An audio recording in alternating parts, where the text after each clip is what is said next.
Hadiah istimewa. Tok, tok, tok.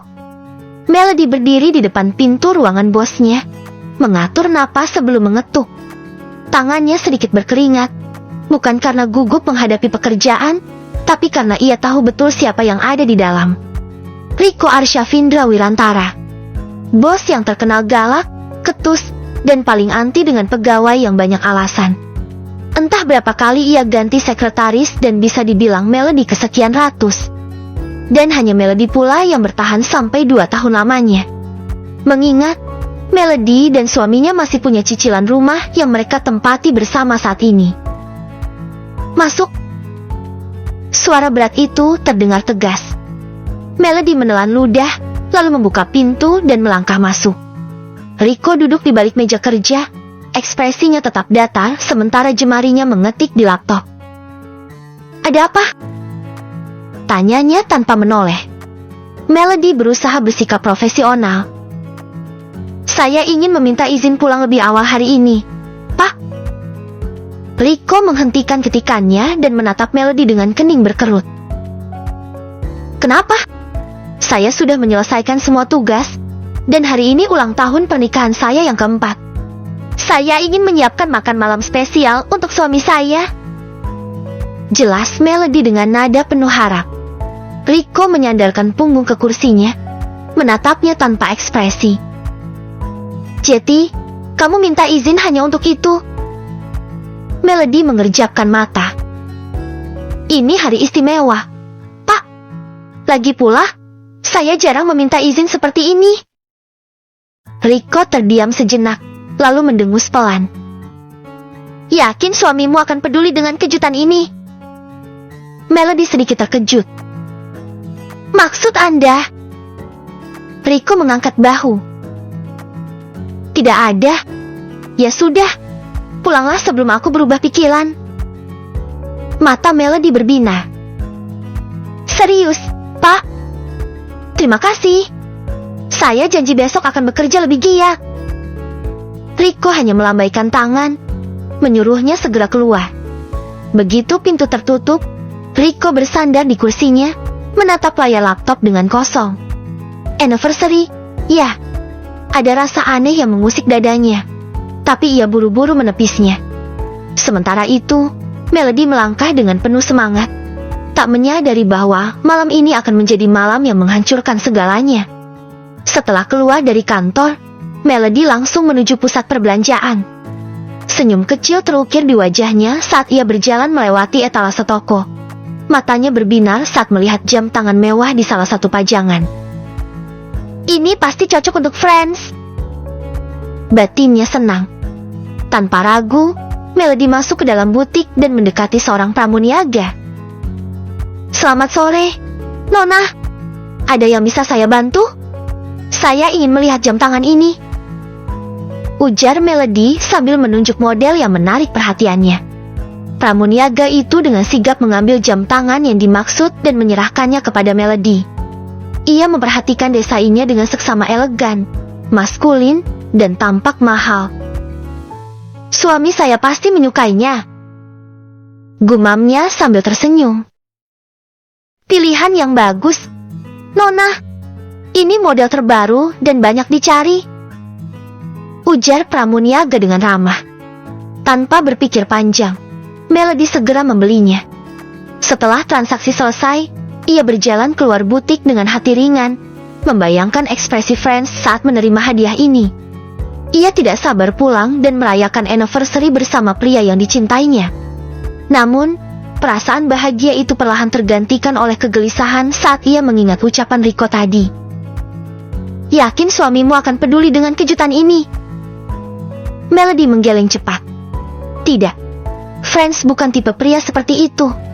Pernikahan mereka baik-baik saja, bukan? Menepis pikiran aneh itu, ia melanjutkan perjalanan pulang.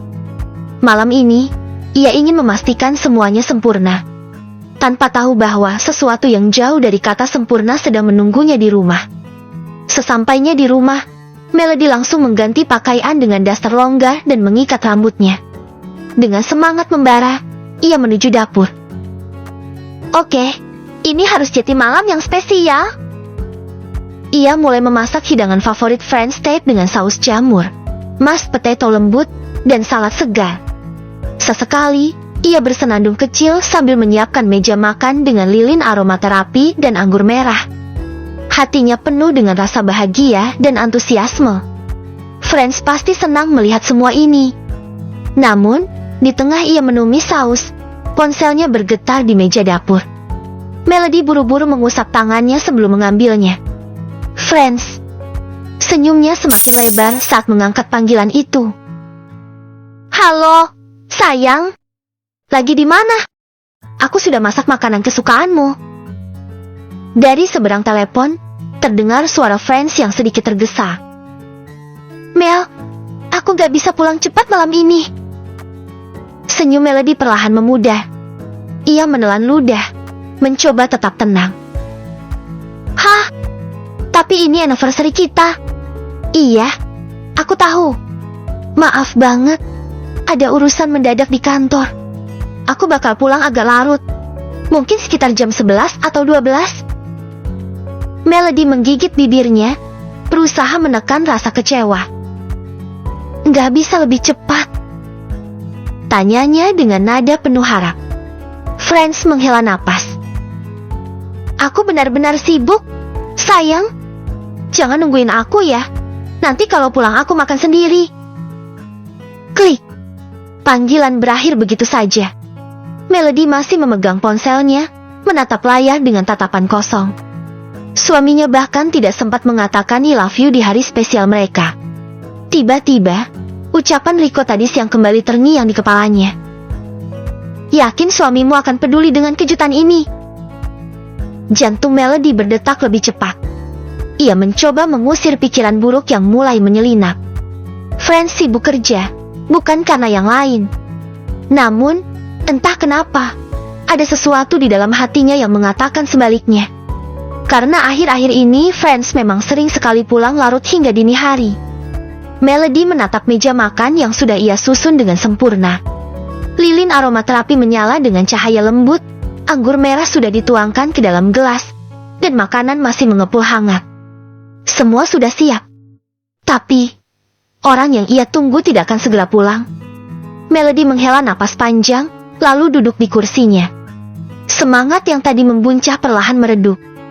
Tatapannya kosong menelusuri hidangan di hadapannya, tetapi perasaannya terasa hambar. Biasanya, ia selalu bersemangat, selalu ceria, bahkan untuk hal-hal kecil sekalipun. Namun, kali ini ada sesuatu yang menghilang dari dalam dirinya. Franz tidak pulang. Bukan. Franz menunda pulang di hari istimewa mereka. Perlahan, Melody menyandarkan kepala ke meja, menatap lilin yang berkedip-kedip. Aku menunggu, sayang. Aku akan tetap menunggu. Bisiknya pelan, lebih ditujukan untuk dirinya sendiri. Jam terus berdetak. 1 jam, 2 jam. Hingga akhirnya, makanan di meja mulai mendingin, lilin mulai habis, dan anggur merah itu tetap tak tersentuh. Melody masih di sana, terdiam, menunggu dengan hati yang mulai sesak. Udara malam mulai terasa dingin, tetapi Melody tetap duduk di sofa ruang tengah, bersandar dengan tatapan kosong ke arah pintu. Ia sudah berganti pakaian, mengenakan lingerie satin merah yang seharusnya membuat Franz tergoda begitu melihatnya. Tapi, apa gunanya kalau Franz bahkan tidak pulang? Matanya semakin berat, rasa kantuk mulai menguasai tubuhnya yang lelah. Aku cuma mau tunggu dia sebentar lagi, pikirnya sebelum akhirnya kepalanya jatuh ke sandaran sofa, tertidur dalam kekecewaan. Pukul 2 dini hari. Suara pintu terbuka membuat Melody terbangun. Matanya masih sayu saat melihat sosok Franz masuk ke dalam rumah dengan langkah ringan. Sejenak, ia terdiam.